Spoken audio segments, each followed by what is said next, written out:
Hello, everyone. This is David Pizzat, and I am here with a special guest today. Actually, a very cool guest. Actually, I've been wanting to speak with this particular person for a while, and today I have the opportunity to ask him a couple questions. I hope you guys are excited as I am here today. I'm stumbling on my words already. No worries. Happens to me all the time. So I got Sam Hurd here today. And I have spoken about him before, actually, when I was in New York.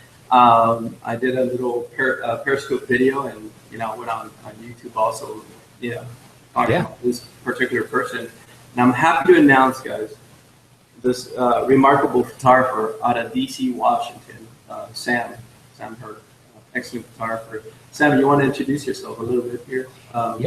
Thanks, man. David, it's a pleasure to be here. I just got home. I actually live in Baltimore now. I just got back from traveling for a few weddings over the past couple weeks, and now I get to relax for the next day, and then I head out to my sister's wedding. She's actually getting married this weekend. Oh, really? Congratulations. For a change of pace, I won't have to do anything. I'm actually in the wedding instead of photographing it. So. Oh, that's nice of her. That way you can enjoy yourself too. Yes, yeah, it was very, very nice that she didn't try and, I think a lot of family and friends often try and have me photograph it, which is nice. And of course I would have done it, but she insisted that I be in it. So it's going to be fun. I'll finally be able to eat food and sit on my butt all day without feeling guilty. Right?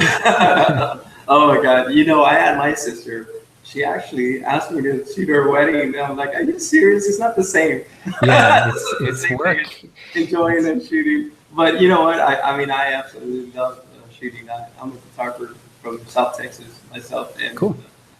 And I've followed your work also, Sam. I think you're an incredible photographer, and the way you bring on magic onto photographs. That is so cool. And what we're going to be doing here today, we're going to be picking on Sam's brain a little bit, and we're going to ask him a couple of questions. And I already have a few questions of my own, and I'm going to go into his website here in a little bit. And I want to talk to him about a couple of photographs. I'm a pretty open book. I don't think there's ever been a question asked that I haven't at least attempted to answer over the years. So anything listeners want to ask or whatever you've got prepared, feel free. Anything's up for grabs. So. Well, there you go, guys. Yeah. So, Sam, let me ask you. Let me just get right into it here.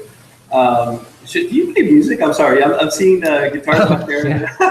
Yeah, I have like microphones everywhere, and I see that. I do. Yeah, I grew up a musician. Started playing violin when I was like 7 years old, and played all the way up through the end of high school. And I've been playing in bands all my life with guitar and bass and drums and stuff. And for a while, I really wanted to do record production and just record bands for a living and put out albums and all that stuff. But after I graduated college, it was sort of doing photography and doing that at the same time, and photography really started to take off. And so I just kind of went that direction. And so now I do still record, but my own stuff mostly, and just do it as a hobby for fun. So my room is I have way more microphones than I own lenses, I'm sure. That's right. I could see that. It's more of a collection now, sadly.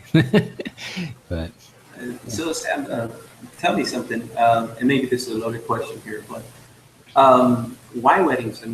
You could have gone into family portraits or What drew you into weddings? Why weddings?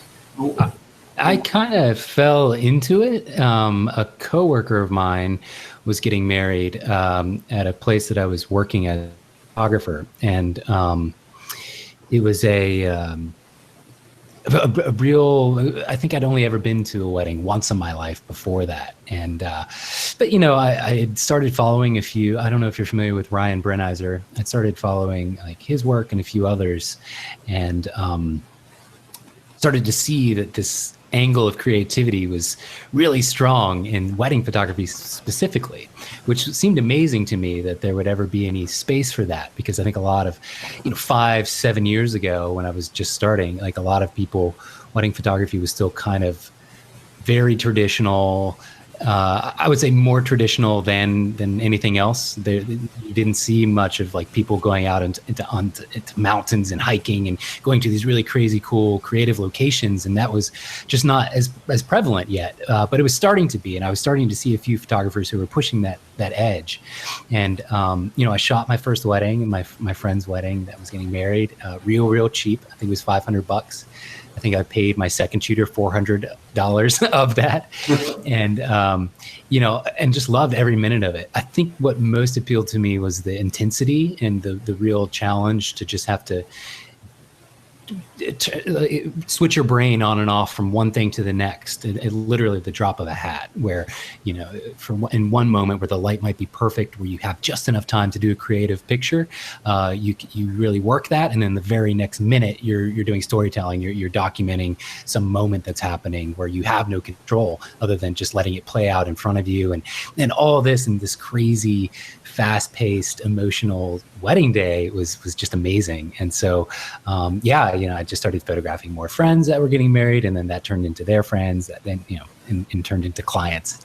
And it's really for me, my favorite pictures and the ones that I'm most addicted to, the ones that I seek out and really still they keep the fire lit for me even today are photos where I've just somehow made something out of nothing, where it was just a simple hallway space that had nothing outwardly inspiring about it, where suddenly I'm able to create a picture that still has a hint of the space we were in, but just in a totally fun and amazing way that my clients never expected, right? I love pictures where they're just like surprised, like, oh my gosh, I had no idea that's what you were going for, or that you even saw that in this space. And anyway, so I tend to ramble at any question, but hopefully that answered it a bit. Yeah, most definitely. So I'm showing your website here. Can you see the website? Yes, yeah. You can see the website. Let me make sure that everyone's seeing it. Okay. So I believe I'm sharing it now with everyone out there. So this is Sam's work here, guys. And I'll scroll down to, I see some couples and a couple weddings here. Now, I understand you also do destination weddings, correct? Yeah. I don't know how many. Overall, the past couple of years, I've been shooting about 50 weddings a year. This year will be even more than that by the end of it. And probably 10 or 15 are destination weddings. That's not something I specifically market for or really have tried to get. It's over the years, people that have just followed my work are finally getting married, and they just know that they want me. And so it just happens as I'm available and as the stars align, I guess. But I've been traveling a lot. So I was in Spain and Trinidad and in the past month. So it's been great. Wow, that's great. Spain, and that's amazing. Also, really cool. Now 50 weddings, 50 weddings a year. Yep. Yeah, I take on as many as I'm available for, and so far the average has always worked out to about 50. I do other things outside of just weddings purely as it pops up on weekdays. Like I said earlier, can't remember, I got my start doing press conferences and news events in DC. So occasionally I still do those shoots when I'm available, but weddings are what I love to shoot. So those always take priority for me. Sam, I have another question here for you. So I'm looking at your photographs, and I think this is the same question that a lot of photographers look at your site and clients, I'm sure. They see, not only do they see beautiful moments that are captured and emotions, they're very powerful, but also it seems like you play with lenses a lot. And I heard somewhere, I didn't hear, I read somewhere where you started playing with prisming or with, I think you had a broken lens or a broken something, I don't know, was it filter? You just went off with it and started experimenting. Can you tell me a little bit more about that? Yeah, those are two separate things. One is the shooting with the prism was, something I started doing I don't know, 2012 to late 2011, something like that, where so the backstory sort of is I play in a band, and the band has nothing to do with photography at all. It's just kind of an indie rock band. And we've been around since college, and the band name is Prisms. And it's totally unrelated to, like I said, anything. It was before I even started thinking that I could do photography at all, much less be a professional. And somehow I stumbled upon Prisms for sale on an Amazon science shop. And I ordered one thinking maybe I could like shine a light through it and get some sort of rainbow or flare effect. But started playing with it and taking so many bad pictures of things, experimenting with this prism, just figuring out what it could possibly be used for. And it took a long time before I realized like using this thing held up against the front element of my lens could create really compelling reflections, more than just like a reflection that you would get shooting alongside a mirror or something more typical that you would probably imagine in your mind. You can get this reflection effect from a prism that then you can actually bend and distort the reflection itself to create a curve or a flare kind of streak effect. And it took a long time for me to figure out where it was best suited to use the prism to get good results consistently and predictably. But eventually it happened. I just kept using it over and over and over, and just kind of fell into it. And then the other thing you were talking about, using the broken 50 millimeter, it was for this technique called free lensing, which, I love my website is timing out on you. That's not good. I really got to get on my web host about that. No worries. It happens. Yeah, geez. Free lensing is a technique that's been around for forever, basically, since large format cameras, almost 100 years ago. But my very first prime lens was a 50 millimeter f1.8. It was like $120 Nikon lens. It was their 1.8D, so it was the older version than what they've got now. And I realized, the act of free lensing is literally where you take the lens off your camera, you detach it, and you hold it at an angle. And what that does is allow you to shift the focal plane, kind of like using a tilt shift lens, to create this sort of 3D slice of blurring through your entire scene. And this old 50 millimeter that I had that was very inexpensive, I just decided, well, if I just rip the metal mount off, because it doesn't need to be mounted, I would have a lot more flexibility and movement while holding this thing. And it worked fantastically. It is the easiest and best lens that I've found, and especially combined with ripping off the metal mount and kind of modifying it in this hacky way, worked really great. So, and those were two things that I shared early on, and really were a turning point for just my career and people, able to find me because it was shared so much. And I loved that. I had a return. People always ask, like, well, why do you give away like these secrets? Why don't you just use them as your visual style and make it really your own? And I'm like, well, I can do that, and I can give it to someone else, and that gives me a reason to move on to a new thing, and not just keep shooting with what I figured out so far, right? It gives me an incentive to try new things myself. So whereas I don't know if that would be there or as strong if I just never told anybody anything and just made it frustrating or something. I don't know, but hopefully that makes sense. Those are two of the things I'm probably most popular for. Most definitely, yes, it makes a lot of sense. Now, Sam, let me pause here for a second because we have some questions for you. Sure. And I want to say, guys, for everyone that's listening and watching this interview, I first of all, I want to thank everyone for watching us both. I didn't get a chance to do that earlier, but I want to thank everyone that's watching us here, having this interview with Sam, famous Sam. Mm-hmm. And Sam, I want to thank you also for allowing us to do this. I know that it cuts into your time. 50 weddings. You're a busy guy, and so okay. So I want to thank you really. As a person that's also representing Amity, and we're really happy and thrilled to have you here with us. Yeah, I'm excited. I really am. I've done a lot of conferences, and what's really starting to appeal to me are things, not just conferences, but workshops as well that are in smaller cities maybe not necessarily are actually small, but that don't get a lot of regular conferences that actually happen there because they're not big enough or they're not close to a popular enough airport or whatever. I think it's really great when somewhere like Phoenix, Arizona can pull off a conference for local photographers and anybody else. So happy to be a part of it. Okay, so here's the first question here, Sam.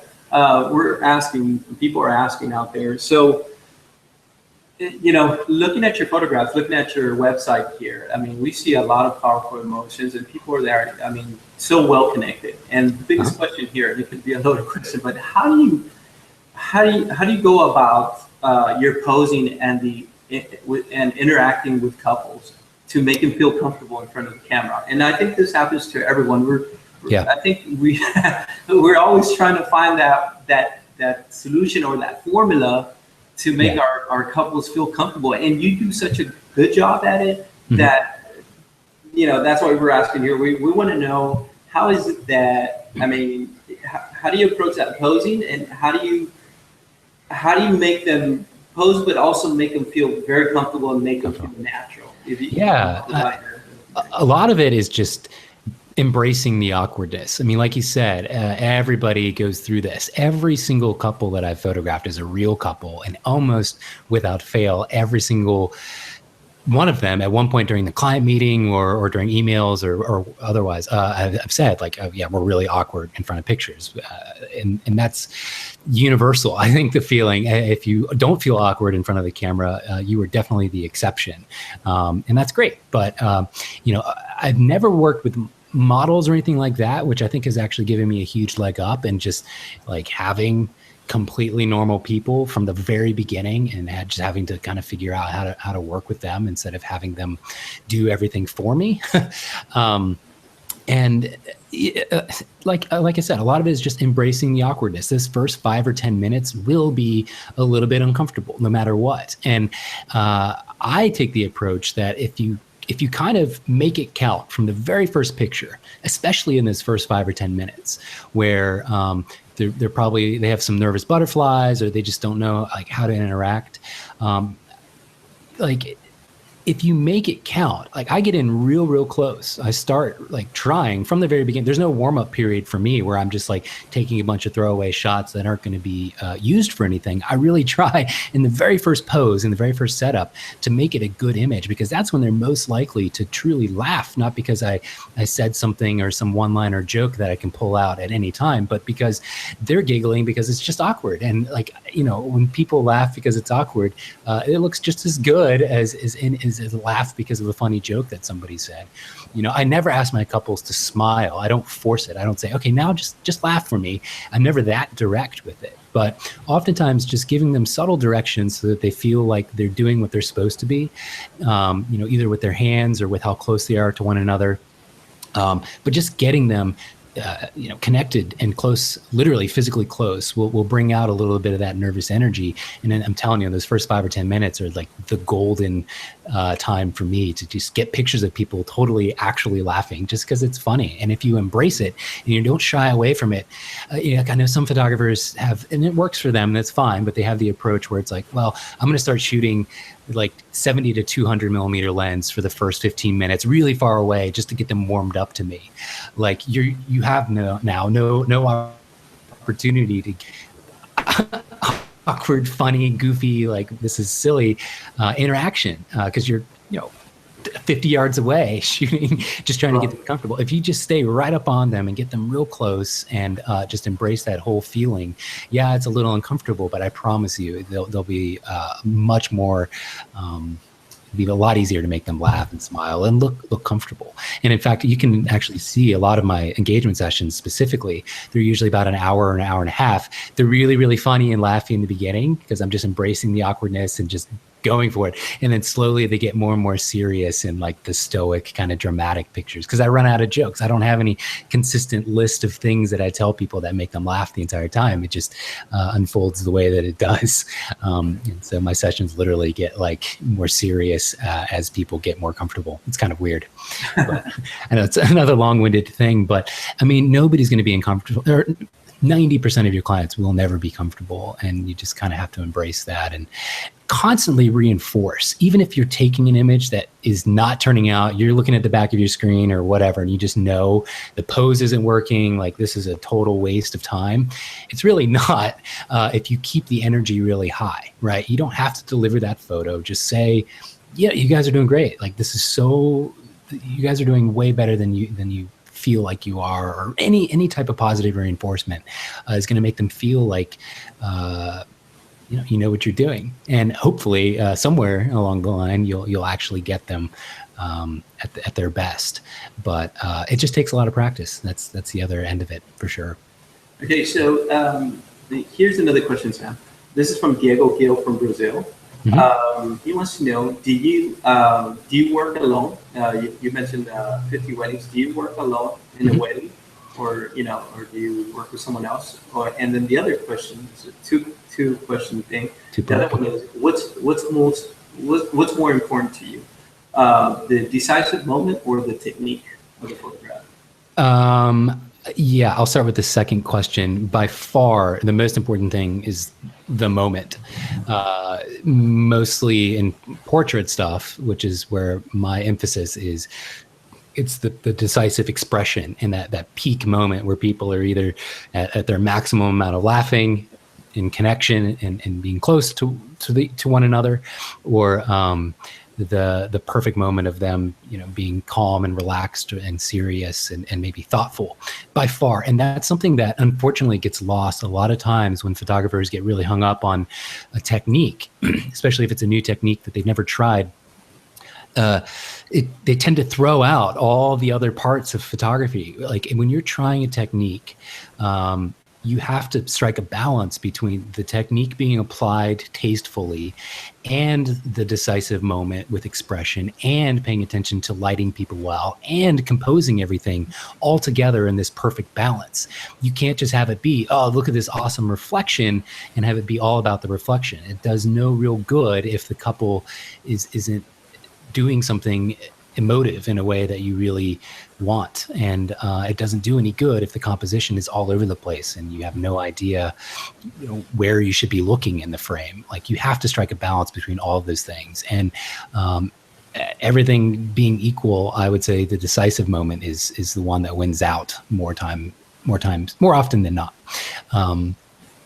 And same with, like, not just technique, but like simple stuff like what's in focus. If it's a strong enough moment, I'll still deliver it, even if maybe it missed focus and it hit like the cheek or the ear instead of like the perfect focus on the eye or something like that. Because thinking back, like my favorite pictures growing up are far from technically great. I mean, almost all of them are technically horrible, but that doesn't devalue that memory for me and that moment. And so, don't get too hung up on the technical stuff, even though that's a huge part of it and it's really fun.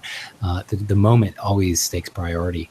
And so then it could be an okay photograph, but as long as you captured that moment, yeah, there's always ways to come back and fix it a little bit or crop it or whatever you need. And that's what you're saying. Yeah, or just not even worry about it. I mean, it doesn't have to be a perfect technical photo all the time. Like if the moment is strong enough.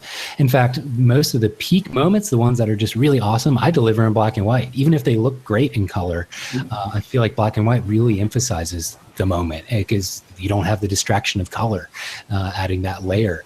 And that's how I think about things. And then I do generally work alone. I actually shot a wedding in Brazil a couple years ago, and I shot that entire thing by myself, and it was one of my favorite weddings. It was a wedding photographer that lives in, I think, northern Brazil, but it was in a southern city, and it was fantastic. And I shot the whole thing alone. I like shooting by myself because I don't have the distraction of, paying attention to what my second shooter's doing or dealing with the number of things that can pop up when you have a whole nother person. And I'm seeing a lot more videographers these days at weddings, and they work in at least teams of 2. Usually it's like 3.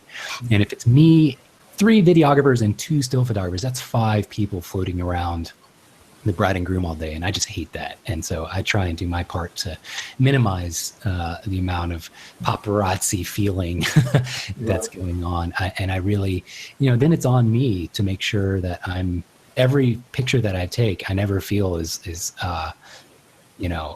every photo I take, I feel has potential because I'm the only one there taking it.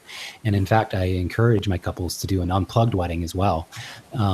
So that their guests and family members don't have cameras, and it's all on me. And that just makes the value of what I deliver to them that much more, right? My photos, I'm the only one that captured it. Then it's going to be incredibly valuable to them. So, but sometimes I have a second shooter. I still offer it for clients, where you physically can't be in 2 places at the same time, but they want coverage. Like, you just can't work around that sometimes. And that's the way it goes, but yeah. Hey, Sam. So another question, one more question, and I'm going to start asking some more questions of photographs on your website. Matter of fact, you got plenty of people asking questions here. Okay. But we're gonna pause. I'm not good at multitasking, so I'm not able to read them at all. We were talking about that earlier. Yeah, but here we go. We'll take it one step at a time here, Sam. Sure. So bear with us. So, Sam, here's another question. Sure. Teju. He's a big fan from India, one of your big fans from India. Awesome. He's saying, how do you overcome the challenges that come in the photo shoot without getting disengaged or lose confidence in yourself, if that makes sense? Yeah, that happens. If you're pushing yourself in the right ways as a photographer, you will regularly have shoots, even now, where halfway through it, I'm just like, gosh, I really don't know if I'm getting what I want. Like, this isn't my strongest work. I really need to step it up.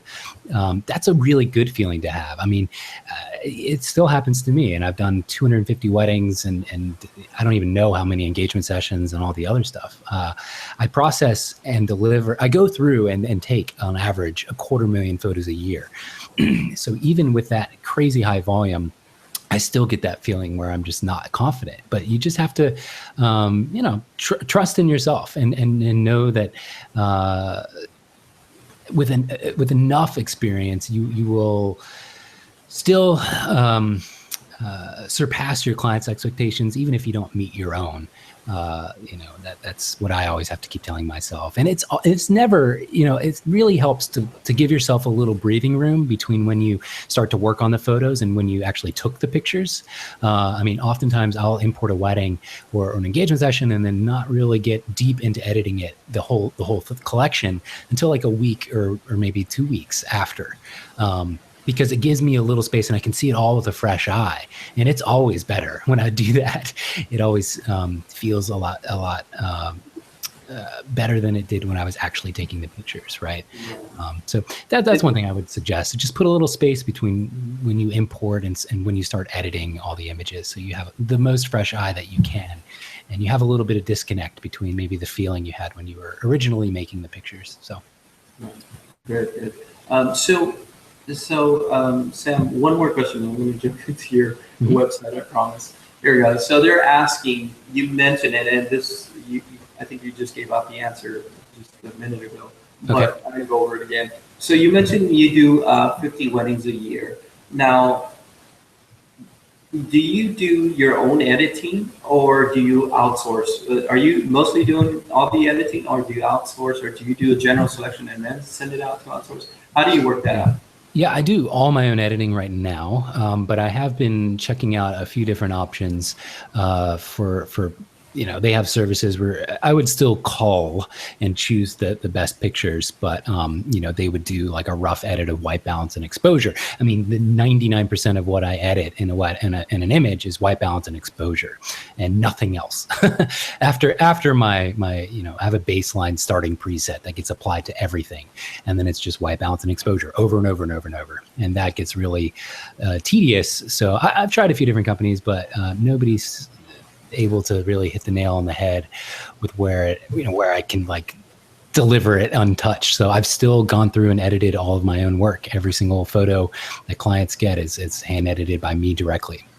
And with that volume of weddings, it is a lot of work, but I've got my workflow down to, I don't know I haven't sat down and timed myself in a long time, but it doesn't take me weeks and weeks to edit a full wedding. If I can sit down and concentrate, I can do it in a day or two. But usually I like to spread it out and again, give myself a little bit of time between editing a full wedding. So I'm not, so you don't have decision fatigue. That's a real thing that happens. You can only make a certain number of decisions and still be making good decisions at the end of the day. So you want to limit some of that. But yeah, I mean, just doing it 250,000 times a year will certainly get your workflow in good shape, hopefully. Cool. All right. So we're going to pause on the questions here for a little bit. Okay. I know everyone has some really good questions here and keep coming, but I'm going to go ahead and jump into your website. Let me ask you some questions here. Can you still hear me okay? Yes, I can hear you. Okay. It's really good. So as I'm looking through your website here, I stumbled across this gentleman down here. But I'm sure everyone knows. So tell us about how is it that you got to photograph celebrities? It wasn't just George, but you also photographed like Michael Phelps. You photographed so many other celebrities. How did you stumble upon that? And I mean, these are high celebrities, So yeah. Can you tell us a little bit there, Sam?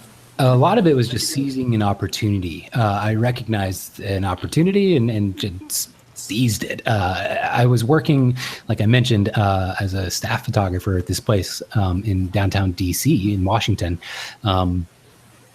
Full time, and it was a very prestigious organization where and it still exists today. I just don't work for them directly anymore because I just got too busy with weddings. But I was working for them 9 to 5. They have press conferences and events, and it's a 100-year-old organization, just a few blocks from the White House, literally 2 blocks, where if you wanted to have a press conference in DC and really get the news out about some issue or, organization or whatever, you would have it at this place that I worked.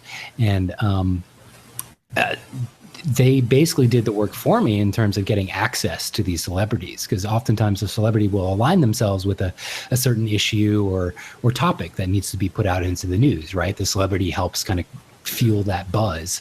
And I was around these people for events so often that eventually I just decided, well, why don't I ask my boss if I can do a portrait? And actually, there was this downtime, usually 5-10 minutes between, usually there'd be like a VIP reception with a small group of people and the invited celebrity, and then like a big event where the celebrity would like talk and address the press for an hour.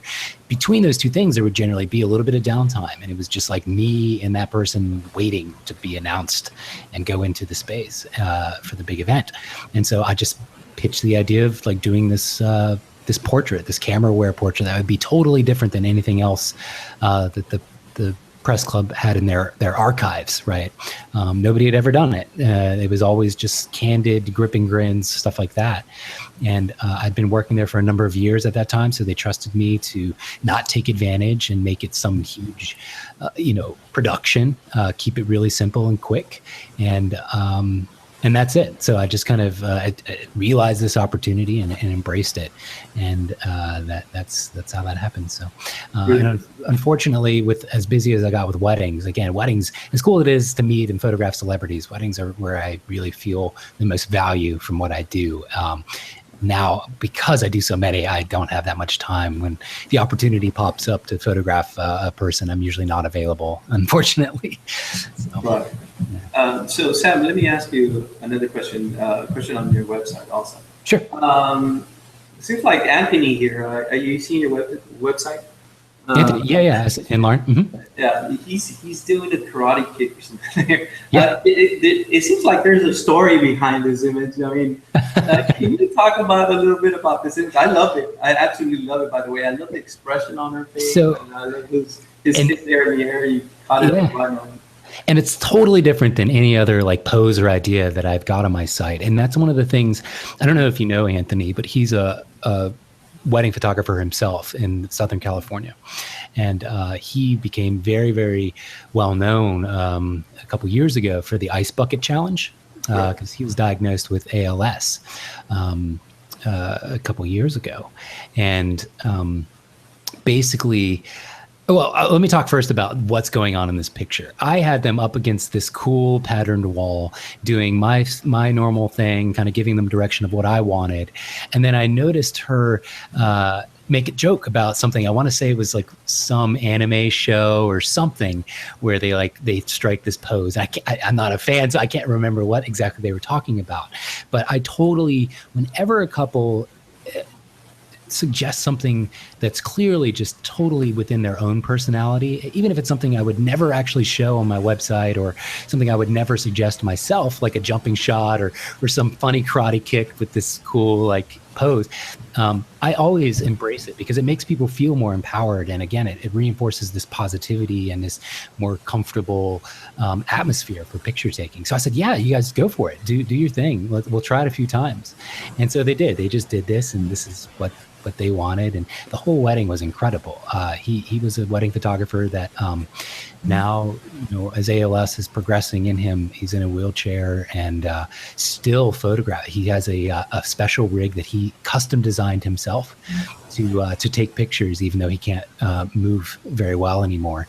And he shoots through prisms and all sorts of amazing stuff using this camera rig attached to his wheelchair. And I actually just got, it's not in this room, but it's in a room next to me, 2 custom prints that he did of some street photography. So he's not shooting weddings anymore, but he's still, making prints of this amazing street photography that he's doing. He's really a fantastic person. And, again, this pose was just completely all them.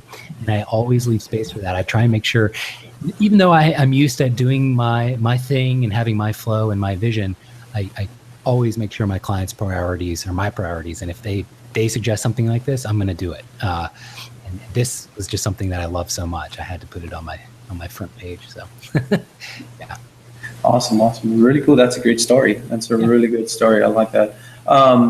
So I just got a text a little while ago that my mic wasn't coming on strong enough. So I hope it works now. I hope you guys can hear me a little better. Sounds now. a little clearer. Yeah. Okay, great. Awesome. I think I just need to get my Yeti mic a little closer to me. Yeah. Okay, cool. So I'm going to ask you about another photograph here that I was looking at. This one right here. So Sam, I look at this photograph and there's like a rainbow light that's going on behind him. I'm not sure where they're at or what is it, but it almost looks like a colorful rainbow lightsaber.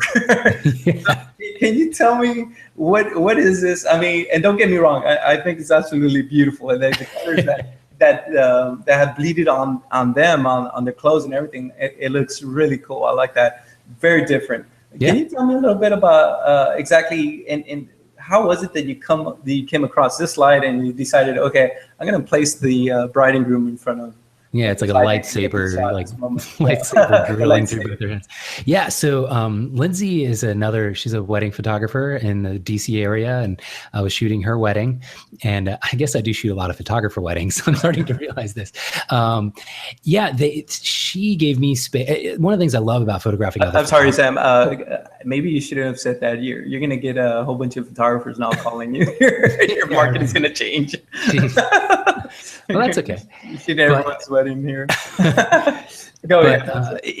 She's been following my work for a long time, and she's a great photographer. And she had second shot with me for a few weddings. And so, one of the great things about working with other wedding photographers is they know exactly what I'm about, right? They've seen my work, probably followed it for a long time. And so I feel complete creative flexibility to do whatever I want. And, her and her husband, Greg, are 2 fantastic people up for just anything, do whatever you want. Sam, you do you, is I think something they told me during their wedding. And this particular light source is something called the Pixel Stick, which was a Kickstarter campaign a couple years back. And it's literally just a long 6-foot strip of LED lights that's totally programmable to be any color in the rainbow spectrum, and they have a demo mode that's just a rainbow, just like you're seeing. So I just had my second shooter actually hold the light up standing directly behind them. If you look really closely, coming out of the groom's back, you can actually see the second shooter's arm.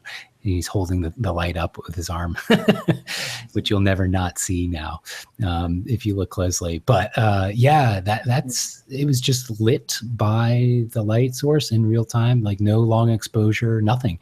It just looked exactly like that. It's just a really neat, I think it's $400 or $500. It's called the Pixel Stick. Yeah. And I've used that once or twice, but that's what's happening there. And it's just a nighttime shot, just like the one you're on there, the next one that you're going to, that's just a shot at night. And I try and utilize whatever light is in the scene there first. So this is just a street light, the one you're looking at now. It's just the light that was literally there.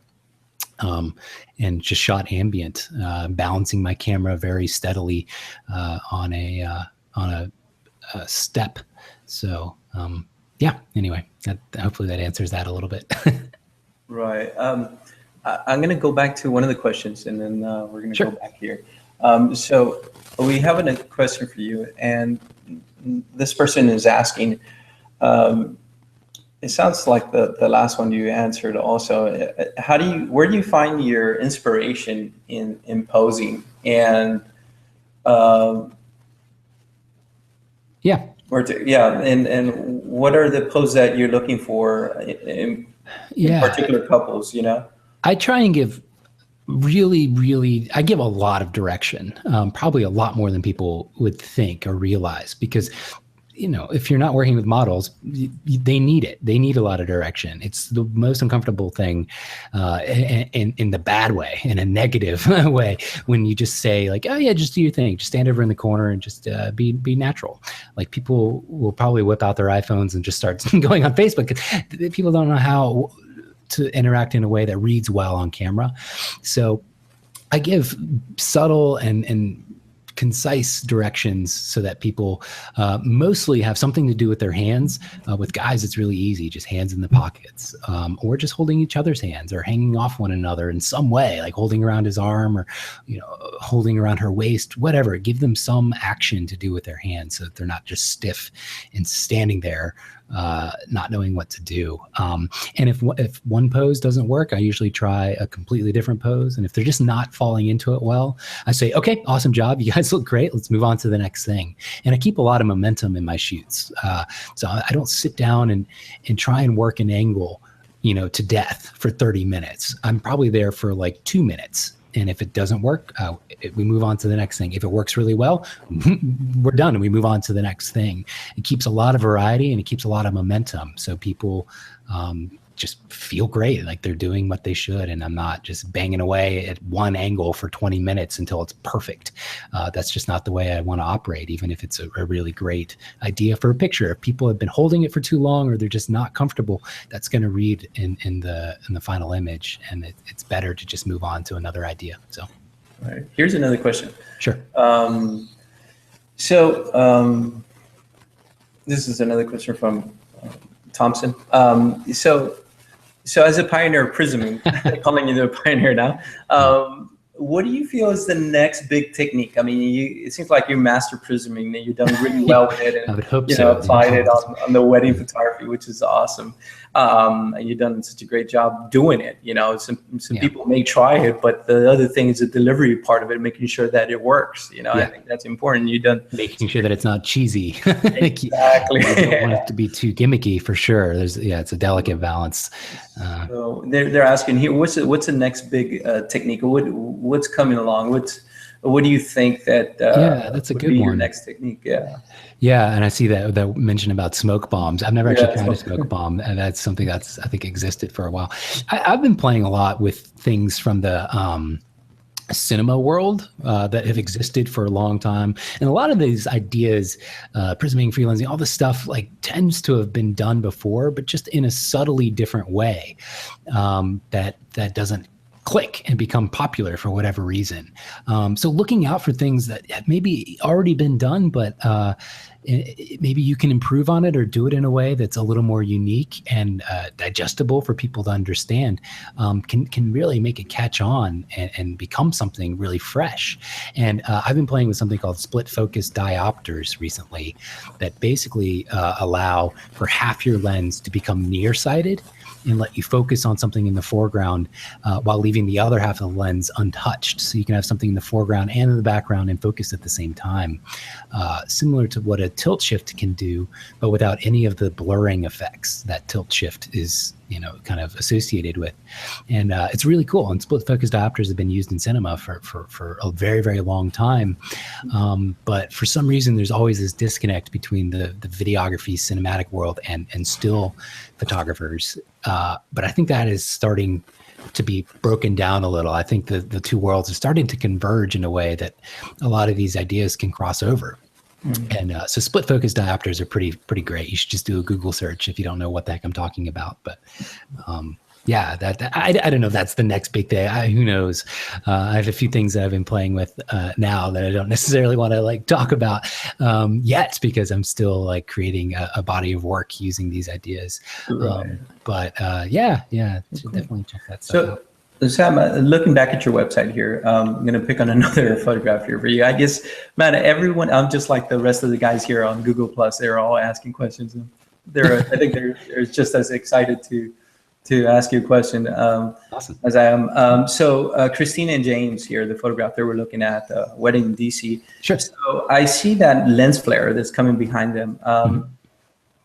Can you tell me about how you were able to capture this lens flare? I see it's on this side, and obviously it's hitting the lens, but it's creating this beautiful circle around the bride, which is pretty cool, because now you're more focused on them too, if that makes it. Mostly the bride, but it almost makes your eyes go into her, and that's really cool how you were able to pull that off. Can you tell me how you did that?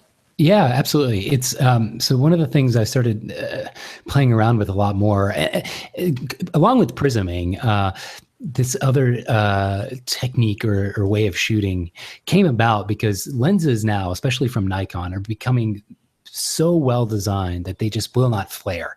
You will not get cool organic light leaks or weird artifacts because it's just so perfectly well designed, right? The Nikon lenses now just have such great coating with the nano coating and all that and stuff that just, if you're shooting in backlight or against the sun, you're not going to get a flare like you used to with really, really old lenses.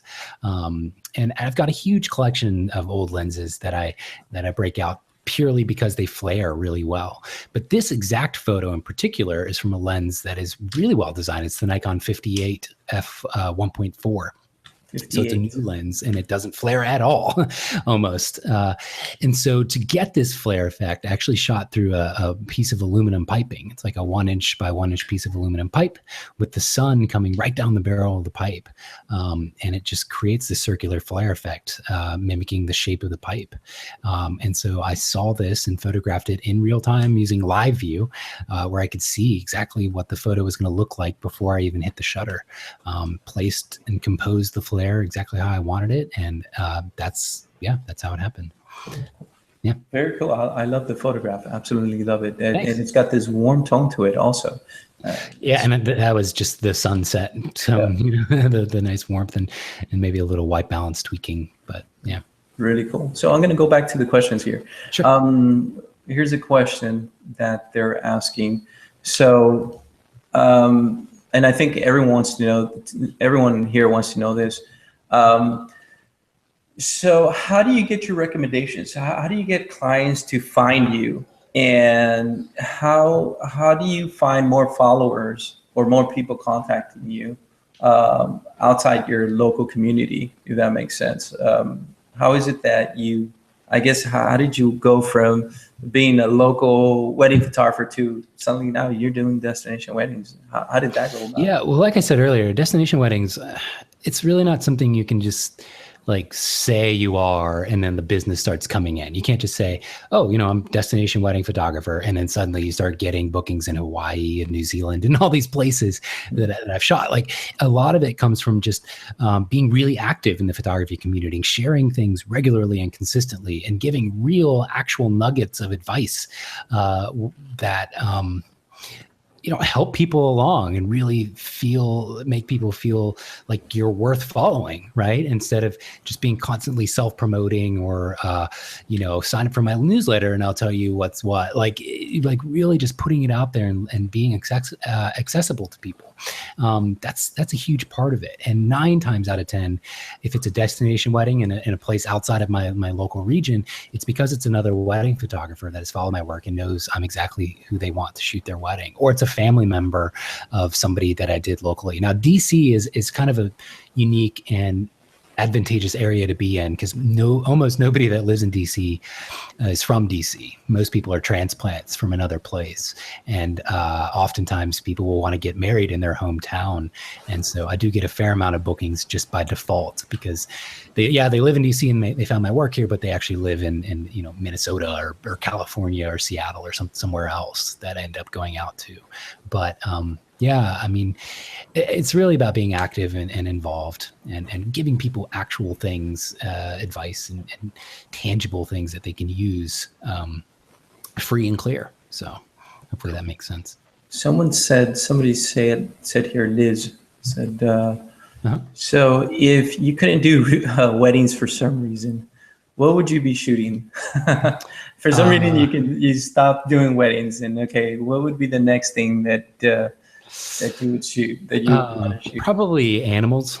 I love photographing wildlife, and I've never done it in any super serious way, but I did go on a safari last year in Africa, in the Masai Mara region of Kenya, and that was utterly amazing. Unfortunately, I was only there for like 2 days. I just didn't have time to make it a prolonged thing, but it's at the very bottom of my website as well, one of my posts from that, and I just love photographing animals. I mean, it's such a great exercise in patient and anticipating where they're going to be before they are, and like you literally have no control over what they're going to do most of the time, and so you just I love that feeling. And when it all comes together in a photo that actually works really well, it's really rewarding. And I just love photographing animals. So I don't know how you make a living from that. It's probably pretty difficult, but that's probably what I would opt for if I could. Right. I do notice on your website that you take you have some personal work on there. And sure. Mm-hmm. Can you tell us a little bit of the different places you've been to doing your own personal work? Well, I got into photography originally in high school with my best friend. He's now a doctor, so he's not a professional photographer, but he still shoots like as a hobbyist. And throughout college and everything, we went to different schools. So in order to stay connected and remain best friends, we would plan a trip every summer. And so we went to Europe twice, went backpacking, we went to New Zealand. And for all that kind of work, it was kind of just your standard pretty landscape pictures and stuff. I never did any portrait work. And so I kind of continue into that now. But because my girlfriend is also a wedding photographer, she's usually with me traveling. And so I try and do portraits of her within these environments and these scenes. And we've just been all over the place: Iceland, Greece, tons of places in Europe. It's I feel very, very fortunate for sure. But it's weird for me now to travel and not take pictures with people in it. That used to be what I loved, but now it's like it's missing some vital element if I don't have a human being in the photo. But. Right. Now, someone was asking earlier, so would you give out your negatives? Would you do that if a client asks you, hey Sam, you know what, would prefer that we have the negatives, like the raw files? The raw files. Yeah, I'm sorry, the raw files. Would you do that, or you wouldn't? No, there's no reason. I mean, giving someone the raw files. Now, I would give somebody more images edited and everything if it was for a really good reason. If somebody got in touch with me later on because a guest had passed away and they said, can you look and see if there's any more images of this person. We only had like one. I would certainly do that. Or, you know, it depends on the reason, but I would certainly give more people. But giving somebody the raw image is giving someone the product half finished, half done or half processed. And I think that's part of your signature too. I mean, you work with the prisming, and I mean, it's I can imagine that you have to do a little bit of post-production or you do. Oh, absolutely. It's like giving somebody a cake without actually having baked it or something. I don't know. Like, you're not done. Like, those aren't that you're not giving someone some special key to like make the images better in any way. They are getting a product that is no way going to look as you intend it to if they try and start editing it themselves. And if you are stuck in a situation where you have promised them the raw files and you just can't get out of it, like, absolutely make them sign an NDA so that those images will never see the light of day outside of just the client's own personal use. Because it's literally like giving somebody a cake without actually having baked it yet. Like, you've got all the ingredients, but it is not a finished product, and so you wouldn't want your name attached to it, I would think. Right. No, I get you. I definitely get you. I think that's part of your signature. Yeah.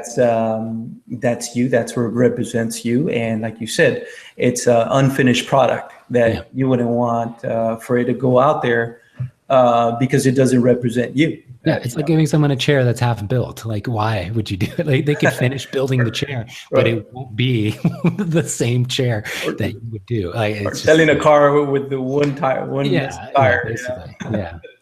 Right. Awesome. Cool. So we're going to cut with the questions. I mean, I think they've dropped quite a bit of questions here, Sam. Yeah, I've seen the list. Keep writing. Sorry, your throat must be hurting you. Talking here. But I wanted to ask a question. So we're having you over in our conference, Amity conference, and which we're very excited to have you. And as you can see, there's so many questions, so many people, so many fans from all around the world asking you questions. By the way, most of them from India for some reason. I think you I have a huge following in India. Yeah, at first, I used to think that was like I always read about Facebook and how in India was this, like, India and then I forgot some other country tended to be the source of a lot of spoof profiles. And it turns out actually people that follow me from India are actual real people. And I like really got to get over there someday. There's so many people that follow me in India. I have no idea how that happened. Same with Brazil. I have so many people that follow my work in Brazil. I see that. That's great. That's a great following. I wish I could speak their languages. I really do. So they had the chance to come over,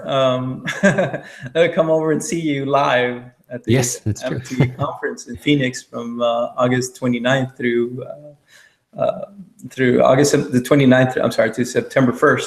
Now, I understand you're doing a workshop and you're also going to be doing a conference, more likely a 2-hour conference. So Sam, can you tell us a little bit about what you're going to be talking about in the conference in Phoenix?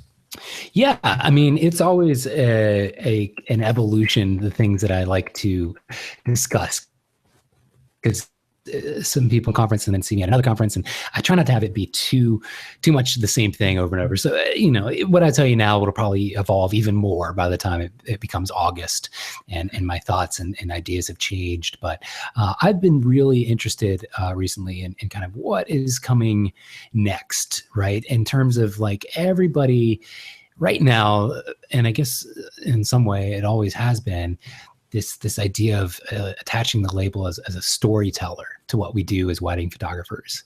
But I think that's a little too simple. I think there's space in what we do as photographers, especially wedding photographers, so for more than just being a storyteller. And for you to actually be, in my opinion, what I really consider myself as is a craftsman, somebody that crafts a photo, a portrait. Like my favorite images are the portraits, and I own that, and I emphasize that way more than being a storyteller. When you think that is your emphasis, you're completely blending in with 900 other photographers in your city that are also storytellers. So that phrase becomes meaningless, right? It doesn't matter. I think it's expected and inherently known now to photographers and clients that, yeah, you're telling stories and images. That is no longer a wedding's stiff posed, like traditional wedding photos. The normal thing is to be a storyteller. So that's a given.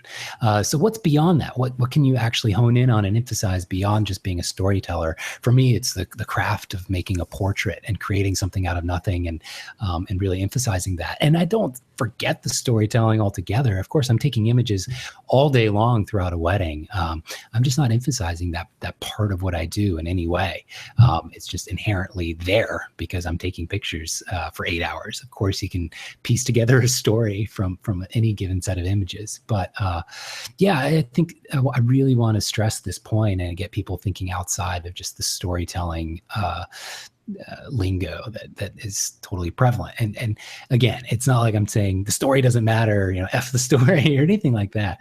But there's definitely space for other ideas. So it'll be a little bit about that, and I'm definitely going to talk about some cool techniques and ideas with actually shooting that people can have to take away. So hopefully that makes sense.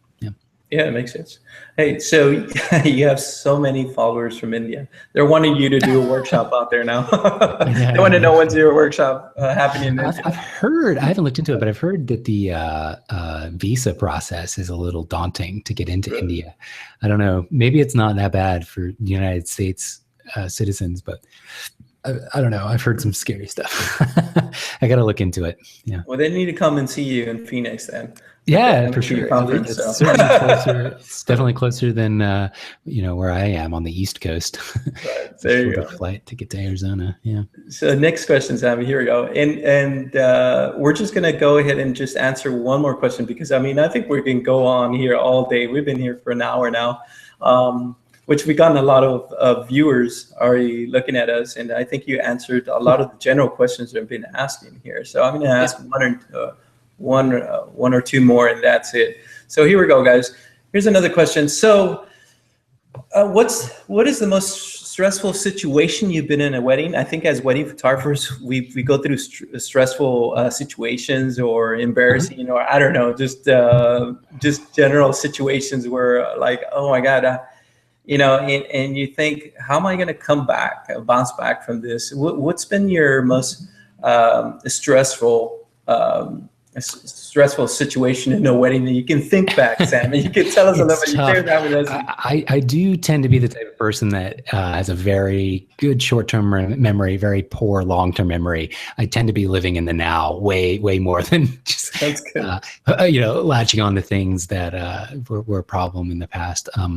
But I've never had any disastrous situation where I was going to miss a wedding or some horrible thing from my perspective. But 2 years ago, I had 2 weekends in a row, 2 weddings in a row, back to back. Guests in the middle of the ceremony collapsed with seizures. Oh, God. And I'm not sure if it was due to the heat or what. But in both instances, they had to have an ambulance come in the middle of the ceremony and take the person to the hospital. And, it was really interesting to think about, okay, where's my place in this? Should I photograph this? Is this like part of what I should do? Are they going to want this as a memory later on? Probably not. Now, I actually did end up photographing the entire series of them being wheeled out and all this, but I ended up not delivering it to the clients because at the end of the day, like, nobody needs to remember their aunt passing out and having a seizure in the middle of their wedding. That's just not something that's.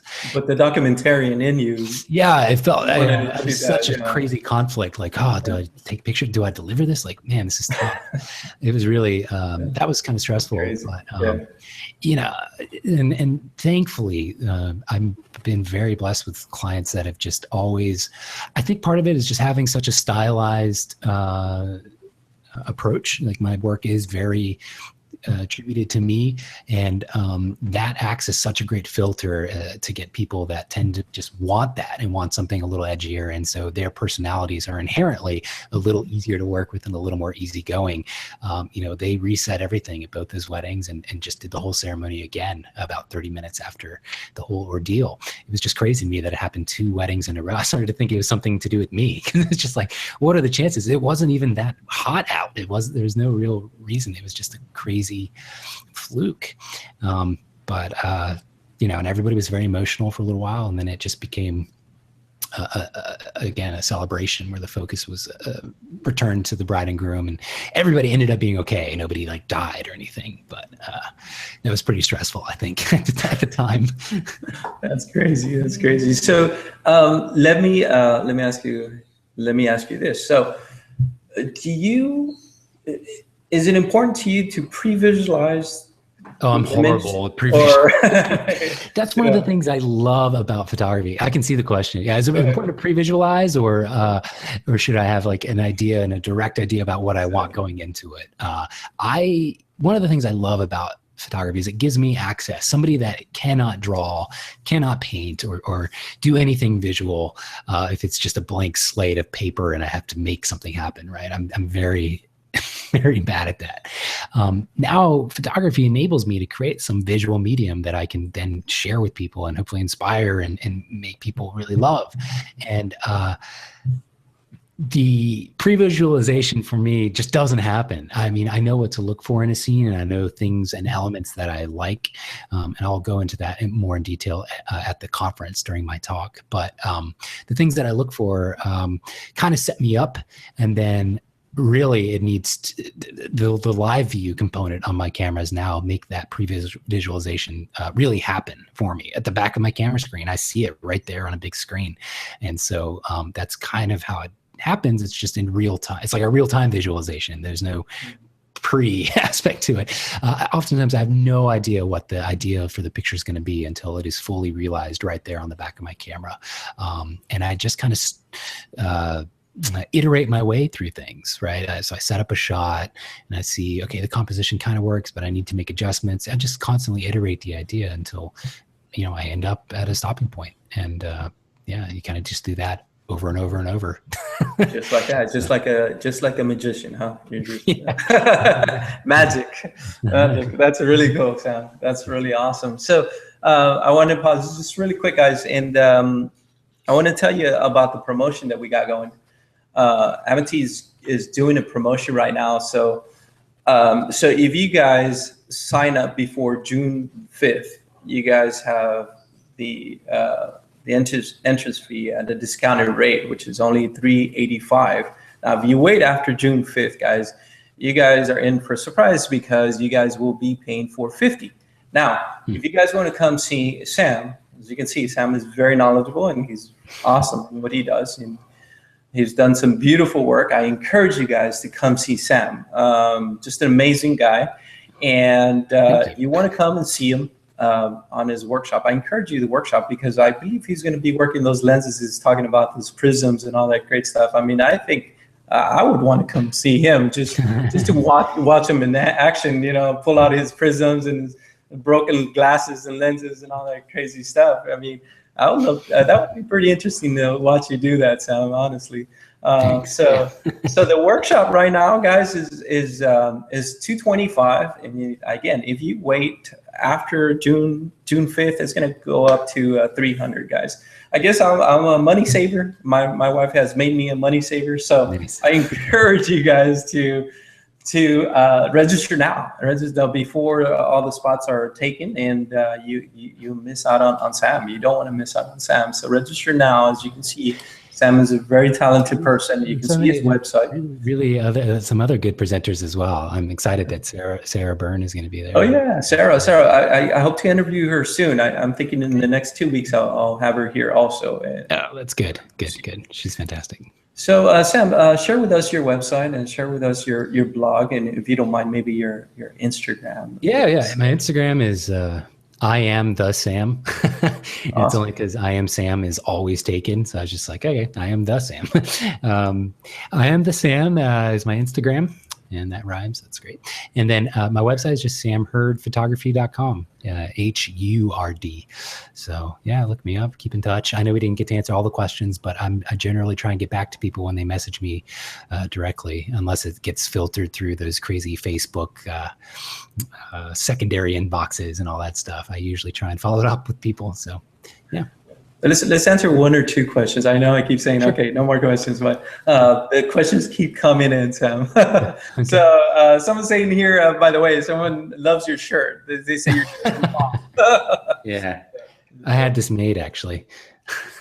Had that made? Yeah, I had it made. What does that mean, Sam? You don't mind asking? I wear this when I go out running. I try and run on a semi-annual basis. I go through little bursts of running consistently, and every time I run, I like to wear this shirt because I think it's hilarious to wear while I'm running. And I do hate running, but it's so necessary, and I end up feeling good afterwards. So, I found myself also doing a lot more exercise now that I've gotten a bit older. I've been photographing weddings close to 20 years now, and I started at the age of 17. And Sam, I think as you get older, you need to, stay to par with your body, and you have to exercise, and so you can be quicker on your feet also. And it's helped me. It's helped me quite a bit. And actually running is one of my favorite things to do. And so I may order one of those T-shirts from you. You put it on your website. Awesome. Yeah, it's really tough because especially if you're full time with this, you tend to have Monday through Friday just sitting down, editing, strapped to your computer. And then you have a Saturday or a Sunday where you're just on your feet in these like crazy bursts of just being on your feet all day long. And that's really, really hard on your body. It's so important if you're all able to stay active during the week, that totally translates into you doing a better job as a photographer, just because you have more energy and you just feel like it. So. Right. What's your creative relationship with Nessa? Is that Nessa? She's my girlfriend. Yeah. We live together, and she's a wedding photographer as well, and full time in her own business, separate from mine. And we don't really shoot together. We've never felt the need to combine our businesses. Again, I like to shoot by myself most of the time. Nessa usually has a second shooter, and I really don't want to be a second shooter, so there's no reason for us to cross over and shoot together unless it's absolutely necessary or it's super convenient because we're traveling together or something like that to some destination. But yeah, I mean, we talk about our work all the time, and we critique each other and bounce ideas off of each other a lot. It's really valuable. And it's nice to be with somebody that has a similar schedule to me. I think that's always great also because, like you mentioned, you guys could always bounce back ideas and, I think it's here in the photography community, there's always questions or little things that pop up, and to have your partner or, in your case, your girlfriend, or wife, it's really cool to have that, to come home and say, hey, you know what, I was confronted with a situation, and she might have gone through something similar, and you guys could exchange ideas or thoughts about it, and I think that helps. Oh yeah, absolutely. Yeah, it's super valuable. Really cool, really cool. So somebody's saying saludos desde Mexico. It means greetings from Mexico. Hey, I'll be in Mexico in June. I'm doing a workshop down there and at Fair Waristi's house in Monterey. Oh, really? Fair Waristi. Yeah. You know him. Yeah, he's an excellent photographer also. Maybe we can have him here next year. Yeah, he's fantastic. Great guy. Very great guy. Yeah, I've met him a few times. I think I've met him once or twice. So last time I met him, I believe it was a conference in Querétaro. I believe it was Boda F. Talked to him there for a little while. But cool. So Sam, I think we're about done. There's one more question here, and they're talking about the workflow. And I know you already talked about a little bit about this. Easy, short question. Yeah. So the delivery of the photos and the quantity, I guess they want to know. So how many do you deliver? Yeah. I know my average exactly. I mean, for an 8-hour wedding, I'll generally shoot 4,000 to 4,500 images, and I'll deliver 700 to 800 of fully edited photos of the day. And all my workflow is done in Lightroom. That's really huge. I do my editing, my calling in Lightroom, and I use a MacBook, the 12-inch Retina display, the one port MacBook. I love it.